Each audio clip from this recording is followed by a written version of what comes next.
welcome to Letting Go with Aloha. Today we have a special guest all the way from Calgary, Canada. His name is Eric Myers. He's the university instructor at Mount Royal University, teaching various courses in human resources, marketing, organizational behavior, and finance since 2021.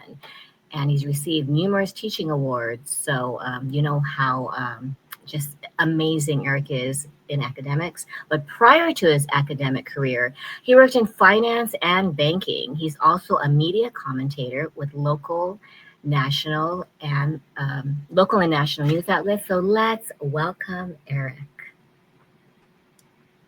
Thank you so much for that lovely introduction, Karen. I'm so excited to be on your amazing show. I'm really looking forward to the conversation we're going to have here today. Yeah, we pretty much did a mini interview right before we went live. So this will just be a little review for both of us. So the first question that I have is, what made you? I know a lot of people are transitioning and some people are accountants and then they turn into chefs. And, you know, there's a lot of just pivoting. So what made you transition? You had a career in the banking industry and did you just say, I think I'm going to switch careers to education? Tell us about that. There were, I guess, a few main reasons why I wanted to transition away from banking and finance into a more teaching, academic-based role and career. And I think the first, thing that, caused me to shift, from banking to teaching in a university setting was a deep passion and a deep, love for learning. Not that learning doesn't occur in a bank, not that it doesn't occur in an oil and gas company or in any line of work. But in university, it's always about learning. It's always about teaching. It's always about having, not just important conversations on content that's being covered in each of the respective classes. But I always loved in school, as a student, both for my undergrad and then for my master's degrees, the ability to kind of think critically, the ability to see the bigger picture for a lot of things, business related, non-business related, and just an overall love of working with people, trying to just develop my, education in both IQ and EQ that we were talking about earlier. So to simply put it, a love for learning and a passion for just being in a classroom setting. So that would be, the first reason I wanted to transition away from banking into more of a, university type setting. Second one was my mom. My mom, as we were talking about a little bit earlier, has and continues to have a huge influence on me as a man and just as a human being. I'm so thankful for the, values that she continues to teach and instill in me. And my mom used to work as a university professor. So I kind of ran family. So there was that strong connection. And I saw the impact that she did make as an instructor and really continues to make as a now retired professor to this day. And it really made me realize I want to do something just like that, or I want to continue to, make an impact on the next generation of business leaders or people within society. So seeing how, successful my mom was and still is, even as a retired professor, was another big reason I wanted to transition, away from banking into more of a university setting. And then it might seem cheesy and cliche, but the last and arguably biggest reason was just feeling like it was an internal calling, that it was something that I was, meant to do, at least, like I said, for now. I had always loved being in school. I had always loved just the culture, atmosphere, and overall, environment of university. And it was something that I just had always dreamed about deep down, the ability to, public speak, the ability to, do a little bit of research, the ability to, do the administrative parts too. So it was as close to, I guess, a dream that I've wanted on a professional level. So those would be, I think, the biggest three reasons I wanted to try. Wow. And we share that. Yeah, because I think in my early 30s, I think I just felt a shift. Like, you want to make a difference. I think a lot of us who change from corporate or just, in business, and then we switch. And don't you think that actually makes you a better educator when you have outside of the classroom experience? Because some teachers just go into it right out of high school. They know, but they just, not that there's nothing wrong with that. But when you only have, do you think there's a difference when you have outside of the classroom experience rather than you just go to college and you go straight into the classroom? I couldn't agree with you more. And I think back to a conversation I had with someone about 10 years ago, thinking, I don't need experience. I was, have certain things in life figured out. It's overrated. It's not needed. But I never realized, now 10 years later, that experience is really important. The tough lessons, the good moments, and everything else in between. really makes you a better, not just instructor or educator, but overall human being. I'm thankful for, the path that I took, maybe deep down for back, when I first graduated with my undergrad degree, I would have thought, oh, I just want to go, continue the academic route or go right into academia. But the experience and time that I had in the banking industry might not have always been, glorious or the best at the moment. But had I not had that experience, I would not be the man that I am today. And just as importantly, I would not be the instructor when it comes to examples I can instill in class, the importance of developing a good work ethic, being professional, taking pride in what you do. I will forever be grateful to, my time at the bank, for helping me, on the road that I am right now. So Mm-hmm. I agree with you more. Not that there's anything wrong with the, straight out of school, Mm-hmm. based approach, but I truly believe, especially for the first and second year students I primarily teach, they almost appreciate kind of those real world examples a little bit more than maybe just the theory. So I think it makes for a more well-rounded, not just, instructor or educator, but human being as well. I love that. Well, speaking of your first and second year, so you have them very fresh out of high school. So Mm-hmm. what do you think? We're talking about the challenges of students and just, we didn't have, say, 20 years ago, 10 years ago, not the importance. Well, actually, they think it's so important, the social media, sharing what they do, and then the pressure Mm-hmm. of comparing and thinking that, wait a minute, why don't I know what I want to do now? So what are the challenges that you see your students experiencing, just struggling with, based on, they're just out of high school. Those first 2 years, you're just starting right out into your second phase, I guess, in life, right? Mm-hmm. We talked about this a little bit before too, and I love kind of the points we were mentioning earlier about resilience and just kind of the role social media plays in society. So I Mhm. think what it really comes down to, or at least the biggest challenge that I see in a lot of the students that I teach right now and have taught in the years prior, is the almost internal need some of them feel to have everything figured out at 18, 19, 20, maybe even 21, 22, when in actuality or in reality that's not the case. Is they feel they have to have their career set, they have to have all their finances in order, they have to be, settled down with a partner, they have to have a plan for, expanding their family, they have to have, I guess, life figured out. That's sometimes the fear that they have, when in fact that's not the way life works. As we know, there's so many, wild cards at play. There's so many situations that pop up, some of them in our control, but so much out of our control. So I think the need to not just fit in, but the need to have everything figured out, especially Mhm. career or why you're going to school and having, a job right after graduation. I've seen it in really the last 6 to 12 months really impacting some students and kind of causing them more stress than when, certainly when I was a student, and even, when I first started teaching at Mount Royal in 2021, 2022. So there's career-based pressures, I think, too, in addition to just the pressures of transitioning to the next stage of adulthood, would be kind of at the top of the list. And the other one I would add to that too is, I want to make this entirely a money and banking conversation. I won't, go through all the details on that, but I sense a financial stress as well. I know, you can speak to this firsthand being in the States. I always keep tabs of kind of what's happening with the U.S. economy, what's happening with the stock market, housing market, etc. It's no different in Canada. I won't go as far as to say maybe crisis, but there's a higher level of affordability issues. A lot of students are worried, will I be able to afford a house someday?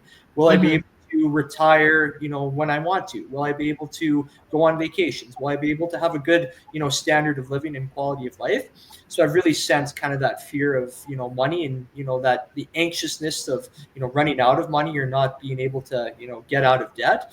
That especially, not even in just my finance classes, and really all the other business classes, or I'd say another big stress that I see a lot of students, continuously experiencing. And just to quickly add to that too is, back when I was, in school, I had the luxury of being able to be a full-time student. I could have worked part-time, and I did work, a few part-time hours, when I was finishing my undergrad. Now that's very rare. So many students are working two part-time jobs, or they're working full-time and have a full-time schedule. So just the stress of, I guess, maintaining, a high quality or a decent quality of life is really starting to impact more and more students. Well, plus that college debt, right? That's looming over their heads, Mm-hmm. not knowing, like you said, whether they will get a job after school, because just because you have that degree, it's not like, oh, and here's your job, and you just magically fall into it. So, what tips? I'm sure they ask you, like, oh my gosh, they probably share their stresses once they feel connection with you. What do you think could alleviate just a little bit of that stress that they're so young? I mean, they're not even right 25 when you're between probably 18 to like you said 22 to 23. Like, what advice would you give to kids today? So some of the advice that I have had the pleasure of giving and what I would continue to give to anyone who's worried about not just jobs, money, career, life, etc., is first and foremost to never compare themselves to other people.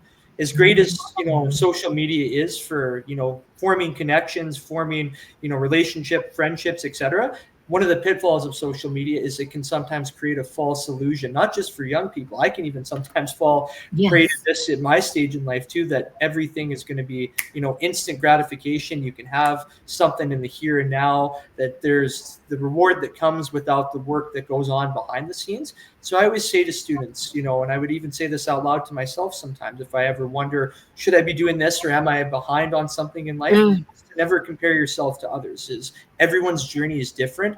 Everyone has different backgrounds, different upbringings, different social and situations into what's happening in their personal and professional lives. Is to never fall prey to comparing yourself to others, because we just never know to the full extent of what goes on in people's lives, and it might not always be as it appears. So that would be the first thing I always remind people of, especially when it comes to job related worries. If you see, let's say, someone getting a job right after graduation, it's always important to be happy for other people's successes. We never know kind of what led to someone getting a job right out of graduation versus someone maybe not getting the job of their dreams. And I think just trusting the process too, understanding that it's, again, our journey and nobody else's, I think really helps. And it certainly has helped me in my own life, to not fall prey to feeling sad or a less than human being. For the money part of things, as much as I try and teach them kind of understanding basic, finance and just having good overall personal financial knowledge, I think the other thing that it comes down to is controlling what you can control. We don't know what's going to happen with the stock market. We don't know what's going to happen with affordability in housing. We don't know what's going to happen with job numbers. If you can control what you can control, if you can kind of trust the process, if you can, manage things as best you can, and almost be, how do I say this, be comfortable with letting go. That's something that I Hulu. instill in my own life. As we were, chatting about this earlier too, is I'm a big planner. I always like to write things down, plan for days, sometimes weeks ahead. Me too. I can't do the I don't know, the Google Calendar, because I hear people go, oh, what happened? It was there. If you write it on here, it will never disappear in the black hole of technology. Yeah, yeah. And on that, Karen, I've learned to write my plans in pencil as Yeah. opposed to pen, because I always leave room for error. I always leave room for flexibility. And that's helped me as someone who's, again, very type A driven, a little bit too, maybe plan oriented. It's made me feel more at peace. It's made me appreciate kind of the smaller things along the way. So, I still always say control what you can control. You can control your work ethic. You can control your attitude. You can control, what you give out, but be comfortable with not having the answers for everything in life. Be comfortable with having things that are out of your control and being a passenger almost in some sense. And I think that adaptability and flexibility, I think, goes a long way, especially when it comes to just, quality of life and money, but for a lot of other, stresses that students might be experiencing. Geez, what just such wisdom. Can I just share? I asked Eric his age, and I'm sure he's going to be okay with it, right? I'm just blown away, because not that a lot of 30. Well, I'm sorry, I didn't even ask, but I'm sure he's fine with it, right? So Yeah. he's 30, and the way that you speak, it's like you're an older, wiser version. I would love to keep in touch with you, and you know, I don't know what I'm going to be doing then, but I want to do a part two interview. We should actually find, if you have time, like, because there's so many just nuggets of wisdom that you share, that it's just no matter what age you are, right? You can be 7 and just be told not to compare, or that life often doesn't go your way and that it's okay. Mhm. Because some of the kids, like, maybe we just do not like unpredictability. We just, none of, they're like, wait a minute, the test is going to be tomorrow, but they said it's going to be next week. That is just not right. Mhm. And as we know, a lot of things are, unpredictable. So let's take like a 30-second break. And when we return, we will talk about the fun side of Eric, like the meals, the BMWs, and more. So stay tuned. Aloha. I'm Karen Gibson, a wife and mother of 2 adult daughters who wrote Mama's Gotta Let Go, How to Let Go Without Losing Your Sanity. I also founded Brain Builders, a private tutoring business in 1999 whose mission is to prepare students to succeed in and out of the classroom. As a certified neuro-linguistic practitioner, I help my clients rewire their brains to improve communication and problem-solving skills while overcoming limiting beliefs. I recently co-authored The Power to Rise Above along with 29 women across the globe. I founded Letting Go with Aloha in 2019, mentoring stressed parents to navigate their journey with peace instead of pain. In 2021, I wrote 100 parenting tips inspired by the pandemic, which started out as 100 parenting video tips on Instagram and TikTok. My mission is to be an important resource for parents so they can raise responsible, resilient, and resourceful children as they prepare for adulthood.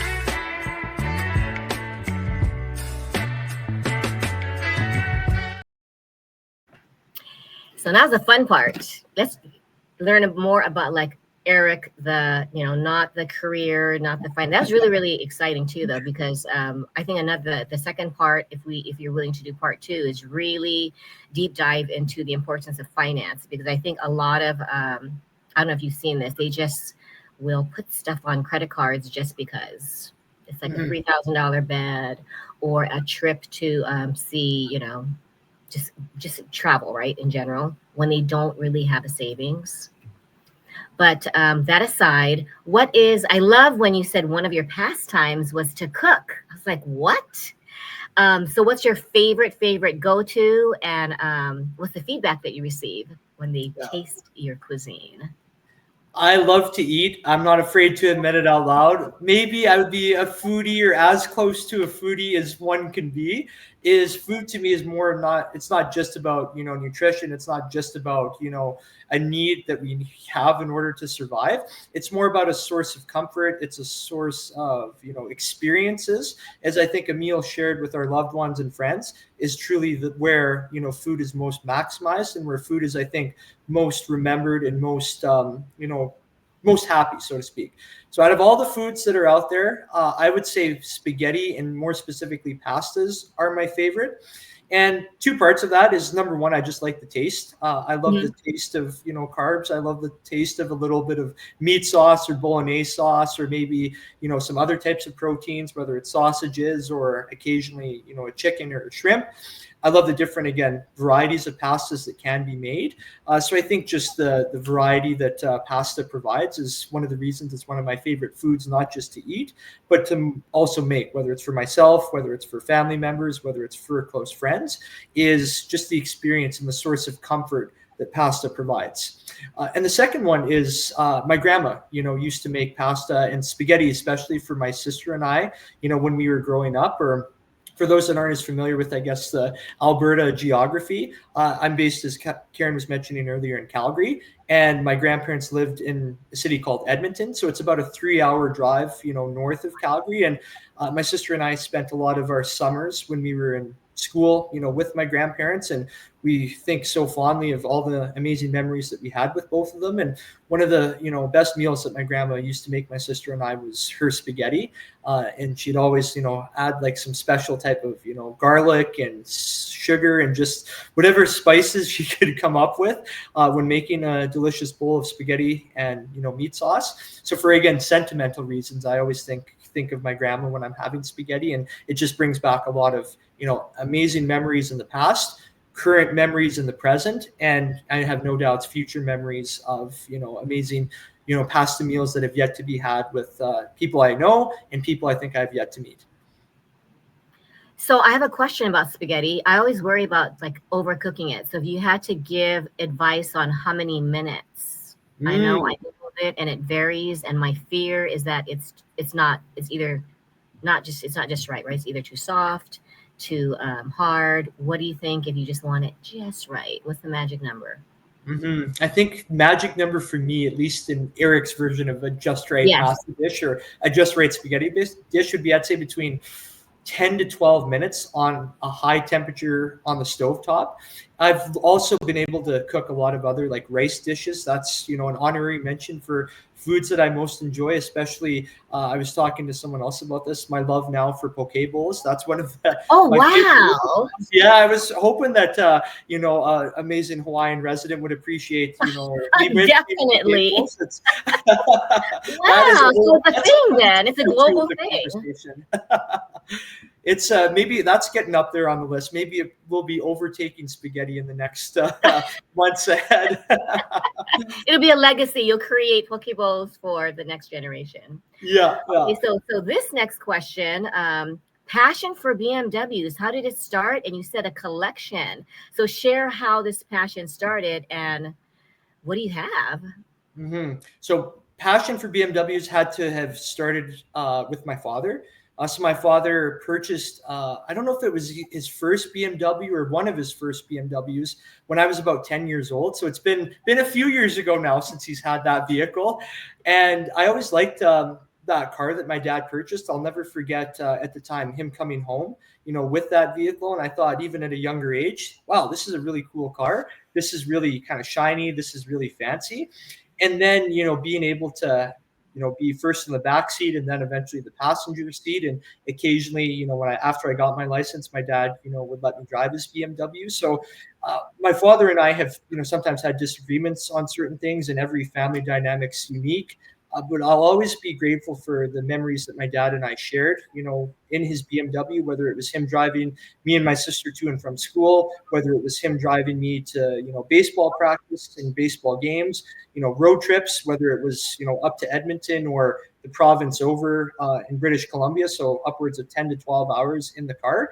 It just always brings back good memories of time with my dad, conversations that we'd have, listening to music, I think, too. Was a huge part of that BMW experience. So I know that can, I guess, transfer over to any type of vehicle for any of us, but it's just for sentimental reasons. I just like the BMW experience that my dad instilled in me. And when I was in need of a vehicle purchase a couple of years ago, after one of my previous ones was no longer working, I decided now is as good a time as any. I was in the ability or state where I could purchase a car that I liked, and a car of that, I guess, make and model. And I've been driving one of my BMWs, my 528 Xi, for about 2 and a bit years now. And another one that I'm thinking of adding to the collection is, it gets really cold in Calgary.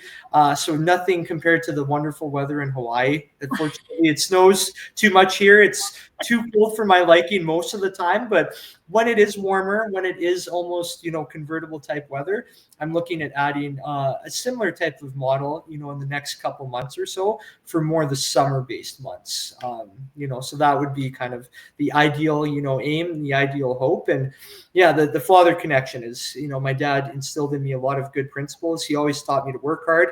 He always taught me to dress well too, is, whenever I'm, doing a conversation, most times when I'm teaching, if I'm going out with friends in a more nice environment, my dad always told me to dress well for success. And that whole kind of, I don't want to say BMW mindset, but just status and making sure that you're representing yourself and your family well, as I thank my dad and continue to this day for just taking pride in, I guess, your appearance and taking pride in what you do and kind of what you want to be known for within society. He must have really trusted you to let him drive his BMW. Yeah, I think I had to do a little bit of persuading. I was going to say, because if you're, what is it, 16? Yeah. 16 is the age 16 to get your license in Canada? Yeah, so you can get your learners as early as age 14. So what that means is you can technically drive, a vehicle when you have your learners, but there has to be a legal, I guess, driver in the car. Yeah, for here it's 15 and a half just to get that learner's permit, but you need to, and then we have, I don't know why they added, like, you need to have so many night hours, so many day hours, you have to log it in, and they never had that when I got my license. So it's just like, so many, right? Do they do that?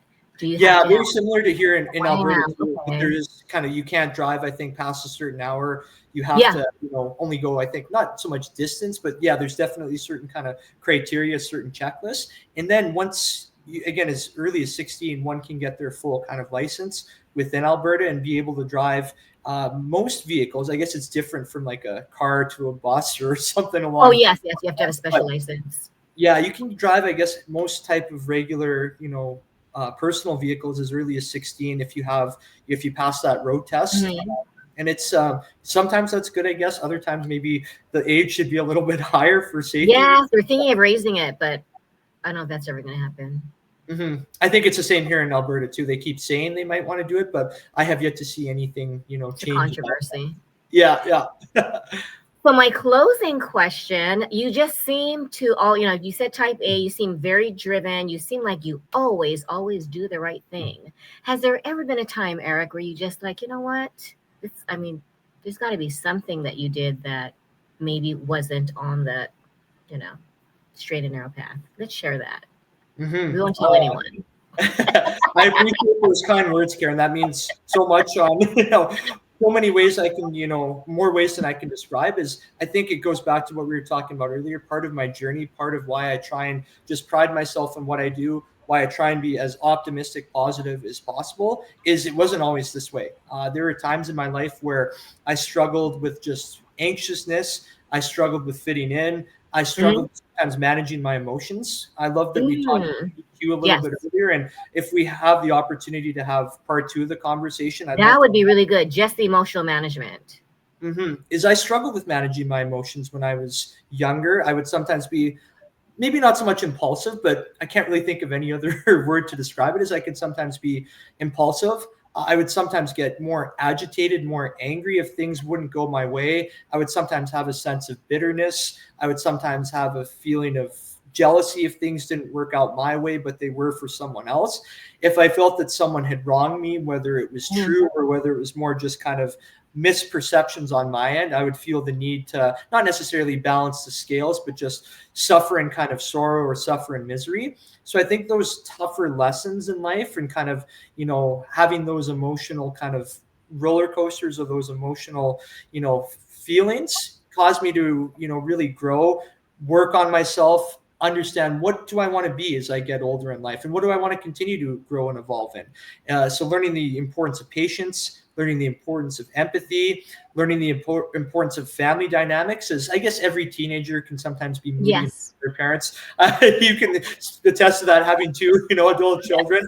Teenagers are going to be teenagers, but I was, sometimes moody to my parents. Sometimes I would, argue with them more than any, typical, 15 to 16-year-old kid does. And I think those kind of tougher lessons as part of my childhood made me into the man that I am now and want to continue to become. And I think losing my grandparents, 4 or 5 years ago now, that Mm. really had and still has an impact on me to this day.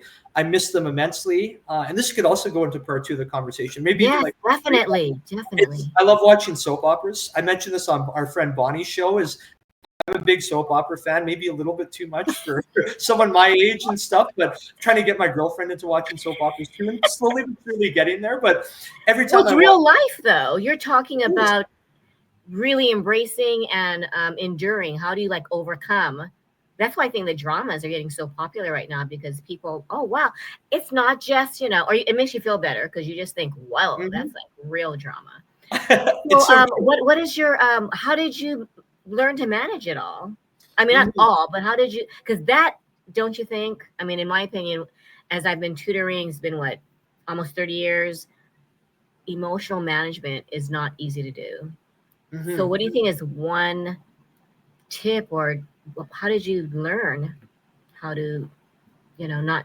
I think that reactive is just so that impulsive reaction, so normal, Mhm. right? I think, yeah, two main things for that was number one is unfortunately, sometimes it takes something bad happening for one to learn or for one to change. So when my grandfather passed away, during the pandemic, it would have been, I guess, May Oh, of 2021. He lived till his mid to late or mid 90s. So he lived a very long, prosperous, and good life. But eventually, older age caught up to him and he just, got, old and got sick and passed away. But knowing that the impact and my grandfather had, and I guess still has to this day, he always tried to treat people right. He always tried to express, a good sense of humor, be warm, welcoming, just caring, compassionate. I wanted to kind of be like my grandfather, meaning I saw the impact he made and still makes to this day. That's the type of person I want to become. So realizing that I kind of almost not needed to carry on my grandfather's legacy, as I, want to build my own legacy, carry my own craft. But my grandfather's passing, I think, was the first thing that caused me to kind of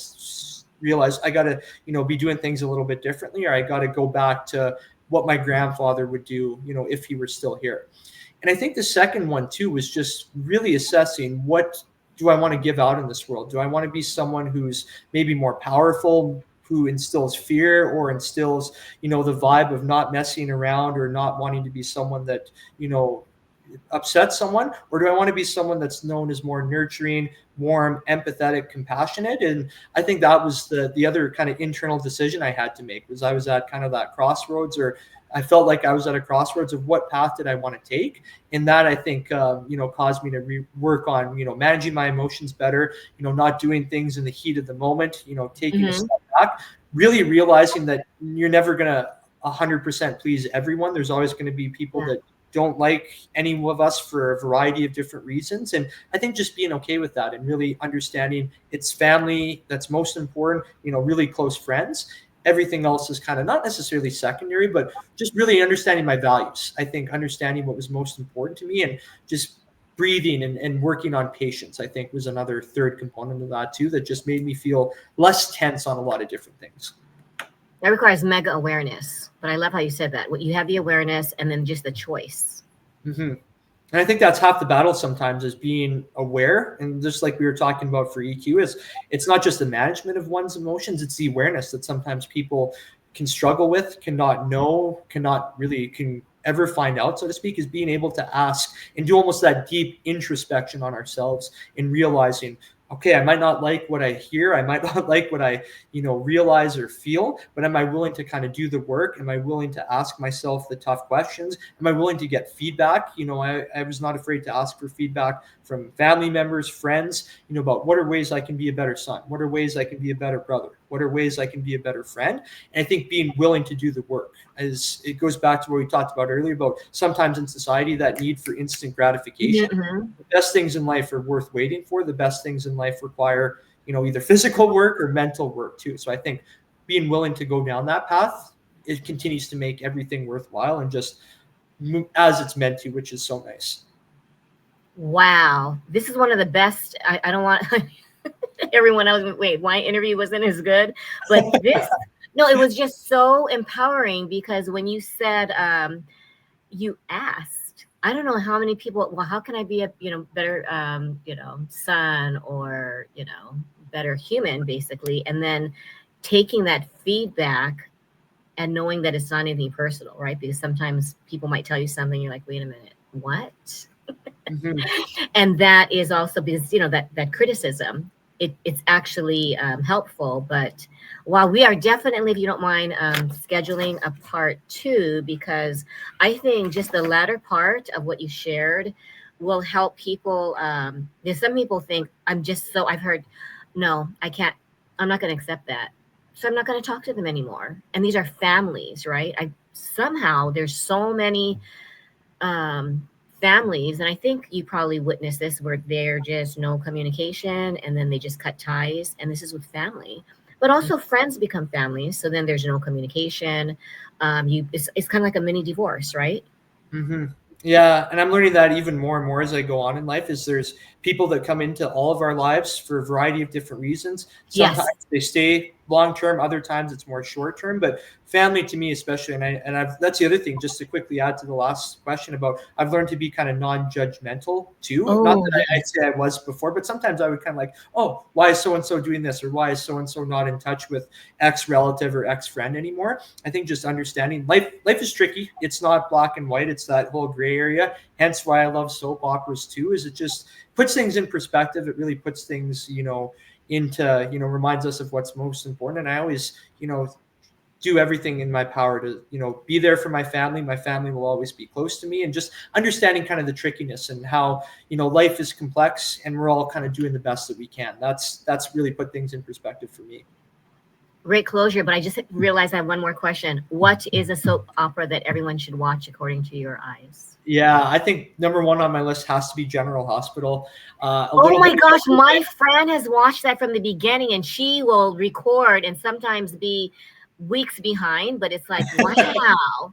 Yeah. You are probably very, very young with the whole Luke and Laura. You probably, I don't know. If you I remember that very well, though. That's it. Remember that? Would be proud of me too, Luke and Laura. And Laura's still gone. She's the mayor. No, is it the same actress? Same actress, Jeannie Francis. She must be up there. Because I remember when I was a teenager, and if I'm 60 now, wow, Laura, that's really good that she's still in it.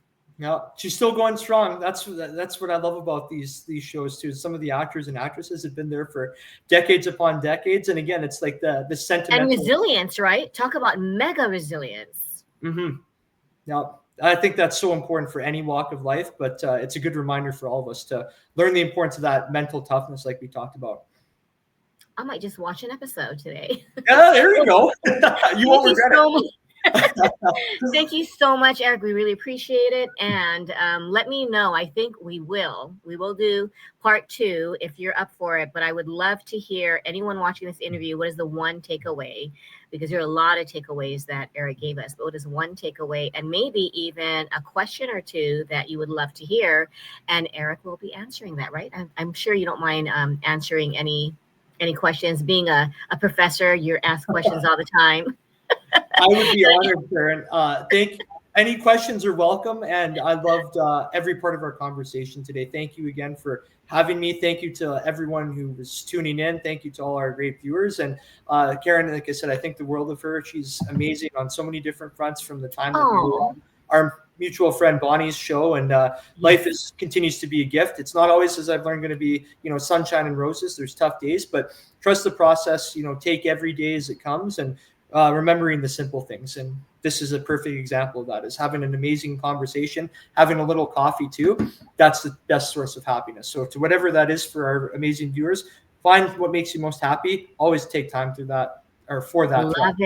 Love it. Okay. Thank you. Take care. Bye.